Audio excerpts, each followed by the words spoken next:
ओम गणेशाय नमः. नवनाथ कथासार अध्याय 29. भर्तरीनाथाचे व्यापाऱ्याबरोबर गमन. मागच्या अध्यायात सांगितल्याप्रमाणे भर्तरीनाथ व्यापाऱ्यांच्या समागमे अवंती नगरास आल्यानंतर ते एका गावाजवळ उतरले. तेथे माल नीट रचून ठेवून सारे एके ठिकाणी अग्नी पेटवून शेकत बसले. इतक्यात तेथे काही कोल्हे आले आणि कोल्हाळ करून त्यांनी असे सुचविले की, व्यावसायी हो, ह्या अशा निर्धास्त स्थितीत बसून न राहता सावध राहा.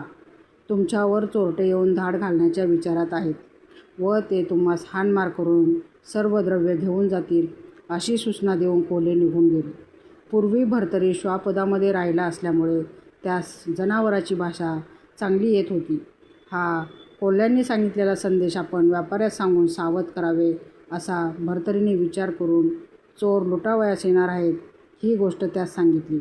कोल्ह्याची भाषा मला समजते व ते भोंकत असताना जे सांगत होते ते सर्व मी लक्षपूर्वक ऐकून तुम्हास सांगून अगोदर सूचना केली आहे, असे तो व्यापाऱ्यास म्हणाला.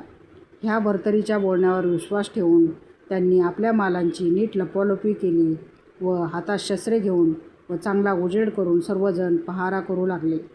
इतकेच केवळ नव्हे तर ते मोठ्या सावधगिरीने व शौर्याने आपले संरक्षण करण्यास तयार झाले. इतक्यात त्यांच्यावर चोरांनी धाड येऊन पडली. परंतु व्यापाऱ्यांनी शास्त्रांचा मारा चालविल्यामुळे चोरांचे काही एक न चालता ते जर्जर होऊन पळून गेले. तरीसुद्धा ते व्यापारी गाफील न राहता मोठ्या सावधगिरीने रात्रभर जागत राहिले होते. पुढे 1.5 प्रहर रात्र राहिली असता पुन्हा कोल्ह्यांनी येऊन कुही केली. तेव्हा कोल्हे आता काय बोलले म्हणून व्यापाऱ्यांनी भर्तरीस विचारले. तेव्हा तो म्हणाला, शंकराने ज्यास वर दिलेला आहे असा एक राक्षस उत्तर दिशेकडून दक्षिण दिशेकडे जाण्याकरिता येत आहे. तो महाबलाढ्य आहे. त्याच्यापाशी तेजस्वी अमोल अशी 4 रत्ने आहेत. त्यास जो मारील त्यास हा अलभ्य लाभ होईल आणि त्यास मारल्यानंतर त्याच्या रक्ताचा टिळा गावच्या दरवाजास व आपल्या कपाळात जो लावील तो अवंती उज्जैनी नगरीचा सार्वभौम राजा होईल. व्यापाऱ्यास भर्तरी ही माहिती देत होता. त्याच वेळेस कर्मधर्मसंयोगाने विक्रम तेथून जात होता. त्याने हे भर्तरीचे सर्व भाषण ऐकून घेतले व लगेच तो हातात शस्त्र घेऊन राक्षसास मारावयास निघाला. त्या राक्षसांचा मूळ वृत्तांत असा की, पूर्वी हा चित्रमा या नावाचा एक गंधर्व होता. एके दिवशी तो शंकराच्या दर्शनाकरिता कैलासास गेला. त्यावेळी शंकर व पार्वती सोंगट्याने खेळत बसली होती. तो त्यांच्या पाया पडला व शंकराच्या आज्ञेने त्यांच्याजवळ बसला. काही वेळाने एक डाव शंकरावर आला व दानविषयी शंकर व पार्वती यांच्या म्हणण्यात फरक पडला.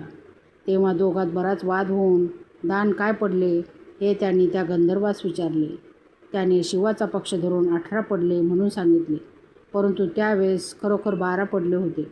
पण शंकराची मर्जी मिळवण्याकरता गंधर्वाने खोटे सांगितले. त्यामुळे भवानीस राग आला. ती त्यास म्हणाली, गंधर्वा, तू खोडसाळ आहेस. असत्याचा अंगीकार करून सांबाकडचे बोलतोस. तस्मात तू मृत्यूलोकी राक्षस होऊन राहा. असा पार्वतीचा शाप मिळताच तो थराथरा कापू लागला. त्याने शंकराच्या पाया पडून विनंती केली की, देवा, आपला पक्ष स्वीकारल्याने मी शापबद्ध झालो. आता माझी वाट काय, असे म्हणून तो रडू लागला.